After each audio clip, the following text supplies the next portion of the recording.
మీ అందరికీ ప్రభువైన యేసుక్రీస్తు నామమున వందనాలు తెలియజేస్తున్నామండి. అందరూ బాగున్నారండి? మీరందరూ బాగుండాలని మీ అందరి కొరకు ప్రతిరోజు ప్రార్థన చేస్తున్నాము. ఈరోజు దేవుని యొక్క వాక్యాన్ని ధ్యానించుకుందాము. అపోస్తుడైన పౌలు గారు హెబ్రీయులకు రాసిన పత్రిక 3వ అధ్యాయము 15వ వచనంలో కొన్ని మాటలు ఇలా రాయబడి ఉన్నాయి. దాన్ని బైబిల్ తీసి ప్రతి ఒక్కరు చదవాలని ప్రేమతో తెలియజేస్తున్నాను. ఏలయనగా మొదటి నుండి మనకున్న దృఢ విశ్వాసము అంతం మట్టుకు గట్టిగా చేపట్టిన యెడల క్రీస్తులో పాలువారమై ఉందుము.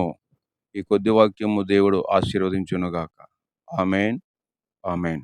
అందరికీ ప్రత్యేకమైన వందనాలు తెలియజేస్తున్నామండి. దేవుడు మిమ్మలను మీ కుటుంబాలను ఆశీర్వదించునుగాక. ఆమేన్. God bless you. నా కొరకు ప్రార్థన చేయండి. మీ అందరి కొరకు మేము ప్రార్థిస్తున్నాం. ఆమేన్. ఉంటా.